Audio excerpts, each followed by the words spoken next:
के managing partner और CEO Gurmeet Chadha जोड़े हैं, उनसे बात करते हैं। गुरमीत जी, गुड आफ्टरनून। क्या एक सेंस बन रही है कि अब मार्केट में जैसे कहते हैं सब चंगा सी और यहाँ से अब चलने की तैयारी हो? अनुज, 2-3 बार ऐसा लगा है और ब्रेंट 90 भी आया है। अगर अगर ईरान यूएस का जो अभी ब्रेकिंग न्यूज है एक्सियोस की तरफ से, हमने देखा कि जो 2 दिन पहले एस्केलेशन हुआ उसके बावजूद भी बहुत स्ट्रॉन्ग स्टेटमेंट्स नहीं आई दोनों साइड से। तो इसका मतलब कहीं ना कहीं इंटेंट है किसी तरीके के पीस एग्रीमेंट का। अगर वो होता है तो डेफिनेटली थोड़ा बाउंस ड्यू है। और बाजार एक प्राइस करने की कोशिश कर रहा था कि क्रूड कितनी देर $100 के ऊपर रहेगा और कितने महीने सप्लाई टाइट रहेगी। उस हिसाब से बाजार करीबन अभी 24,000 निफ्टी के आसपास था।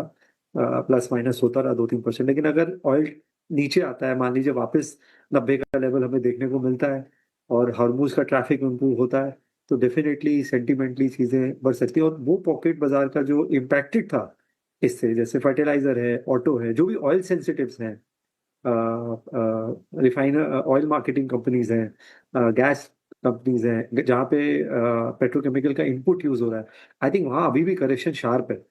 तो वहाँ पे एक अच्छी तेजी बाजार में आ सकती है। तो एक रोटेशन जो बाजार में है वो हो सकता है, जो पेट्रोकेमिकल ऑयल इम्पैक्टेड सेक्टर्स है उसमें। ओके, बिल्कुल। खैर, ब्रेंट सही बोल रहे हैं आप, 90 भी आया था फिर वापस गए, अब हम 102 103 पर हैं। गुरमीत जी, एक बैंक निफ्टी ने काफ़ी तंग किया था। आज एक शानदार 1400-1500 पॉइंट का ब्रेकआउट है बैंक निफ्टी में और प्राइवेट बैंक्स अच्छे चल रहे हैं। यहाँ पर क्या भी होगा आपका? अनिल, अनुज, हमने अपना ना थोड़ी पोजीशनिंग चेंज करी। हम लार्ज प्राइवेट बैंक्स पे थोड़ा ओवरवेट थे।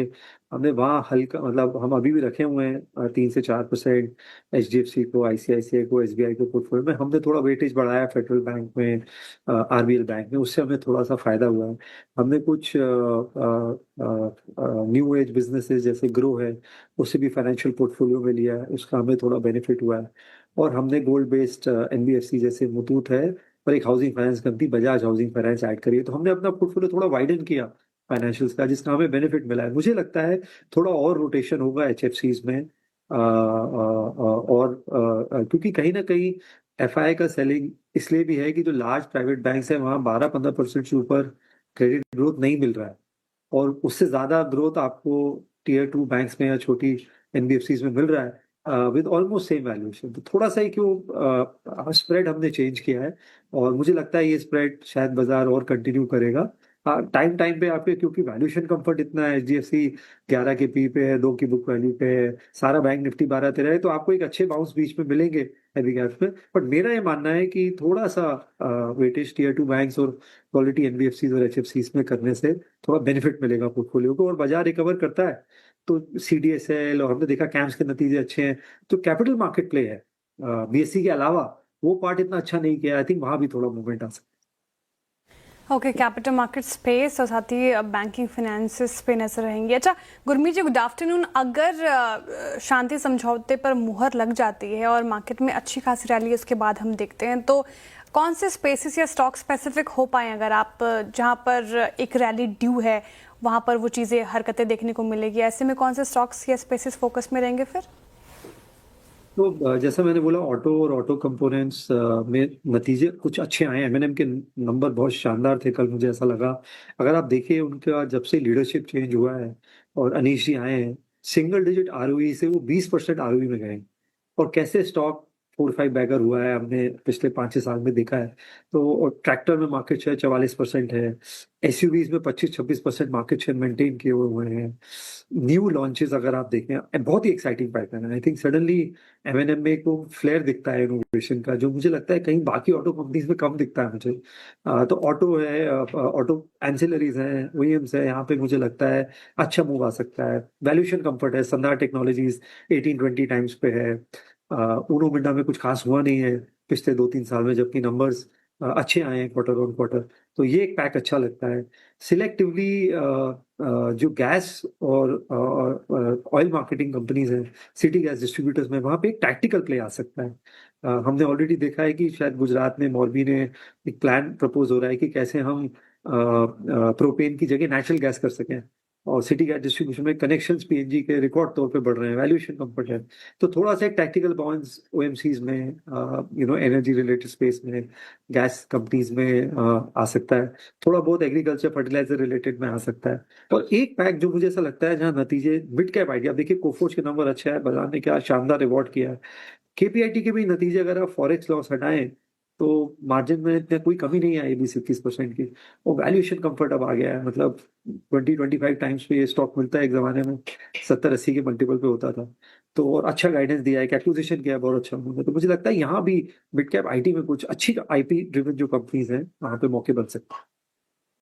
इनफैक्ट आईटी सेक्टर ही पूछने वाली थी मैं गुरमीत जी नेक्स्ट आपसे। आईटी स्पेस पे आपने जिक्र कर दिया इसका, मिड कैप आईटी स्पेस में फिलहाल नजरें रहनी चाहिए और स्टॉक स्पेसिफिक होना चाहिए। ये तो बात होगी आईटी और कुछ स्पेसेस जो कि आपने बताए। एफएमसीजी पैक, क्या इसकी चर्चा अब बनती है सर? क्योंकि ये काफ़ी अंडर परफॉर्म किया इसने पिछले कुछ सालों से एफएमसीजी एज ए पैक। अब जो नंबर्स आए हैं एचयूएल, नेस्ले, वीपीएल के हमने अच्छे देखे, ब्रिटानिया के भी नतीजे शायद अच्छे ही हो, तो क्या एफएमसीजी पैक पे बेट लगाना चाहिए या फिर अभी भी आपको ये रेड फ्लैग नजर आता है? नहीं, सिलेक्टिवली कर सकते हैं। मैं बीपीसी को लेके तो इतना बुलिश नहीं हूँ, which is beauty, personal care, hair care. लेकिन जो फूड डिवीजन है, मैं देखा नेस्ले के नंबर शानदार आए। ओवरऑल अगर आप देखेंगे प्राइसेस भी बढ़े हैं, चाहे कॉफी के हैं, फूड प्रोडक्ट्स के हैं। और जो भी प्राइस हाइक्स करेगा और बाद में जब ये प्राइसेस सॉफ्ट होंगे तो प्राइस रिडक्शन उतना नहीं होता है। तो जो नेस्ले है, टाटा कंज्यूमर जैसी कंपनीज है, ये मीडियम टर्म में और अच्छा कर सकती हैं। हमारे पास एक कौसाई प्ले है इसका, एक पैकेजिंग रिसाइकिल प्लास्टिक कंपनी है गणेश इकोस्फेयर, जो रिसाइकिल आरपेट जिसे हम बोलते हैं बनाते हैं। अभी गवर्नमेंट का नोटिफिकेशन आया 30 मार्च को कि 40% रिसाइकलिंग प्लास्टिक आपको पेट बॉटल्स में यूज करना है।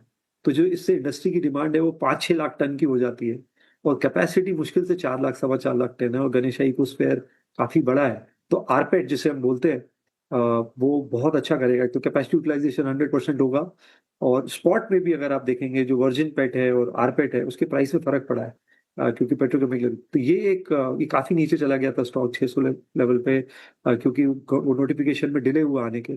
तो ये एक वैसा एफएमसीजी पैकेजिंग प्ले जो बेवरेज प्ले है वो बहुत अच्छा बन सकता है। गुरमीत, ये पॉलीकैब के नंबर्स देखे क्या आपने? नंबर्स केईआई के भी ठीक ठाक थे लेकिन चला नहीं। इवन पॉलीकैब में भी क्या कारण है कि नंबर्स तो काफ़ी अच्छे लग रहे हैं लेकिन स्टॉक नहीं चल रहा है इस समय? और आपका व्यू क्या है अब इस स्टॉक पर?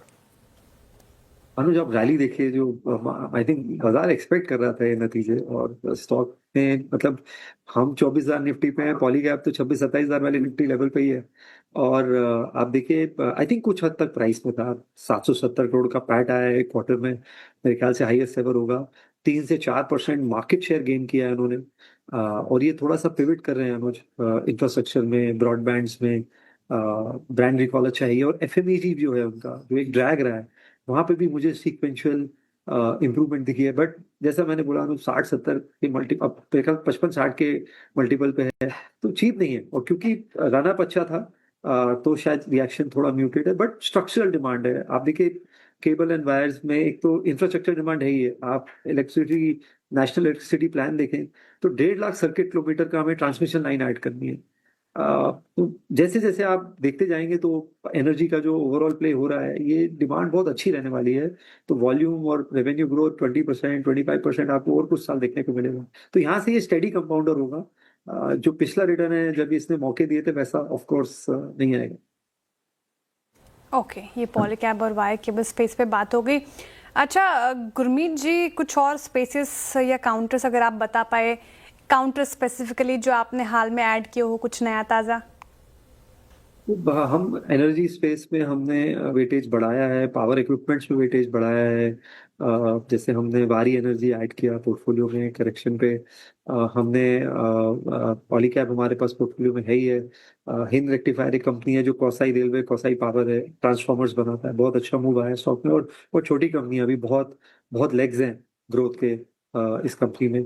हम और भी सीजी पावर हमारे कोर पोर्टफोलियो होल्डिंग है काफी लंबे समय से। तो हम पावर इक्विपमेंट स्पेस पे, अगर सीजी पावर के आप नतीजे देखें तो सेमीकंडक्टर में भी 150 करोड़ का रेवेन्यू आया, जो पिछले क्वार्टर 110 करोड़ था। तो पावर सेगमेंट ने तो अच्छा किया ही है, 70% ग्रोथ दिखाई वाई। सेमीकंडक्टर डिवीजन ने भी किया, और ये बढ़ता जाएगा contribution her her quarter on quarter. और हमने रिसाइकलिंग में अभी गणेशा में वेटेज बढ़ाया है, कुछ हमने केमिकल स्टॉक्स में वेटेज बढ़ाया है। जैसे जेजी केमिकल है जो जिंक डाइऑक्साइड और जिंक रिसाइकलिंग में है, जिसका एंड यूज टायर है, फार्मा है। इसमें वैल्यूएशन कंफर्ट था, काफी अच्छा करेक्शन आया था, तो यहाँ वेटेज बढ़ाया है। और हम थोड़ा सा और न्यू एज बिजनेसेस को स्टडी कर रहे हैं जहाँ पे हमें क्रिटिकल मास और यूनिट इकोनॉमिक्स अच्छी लग रही है। मीशो को स्टडी कर रहे हैं, हम देख रहे हैं इंटरनल में इस भाव पे और वेटेज बढ़ाना चाहिए कि नहीं बढ़ाना चाहिए। ग्रो हमारे पास है, तो हम कुछ न्यू एज बिजनेसेस में भी और अपॉर्चुनिटीज देख रहे हैं। ओके, थैंक यू गुरमीत जी, इतना स्टॉक स्पेसिफिक होने के लिए और सारे स्पेसेस पर इनफैक्ट ओवरऑल मार्केट पर अपनी राय रखने के लिए। Thank you so much for joining us today.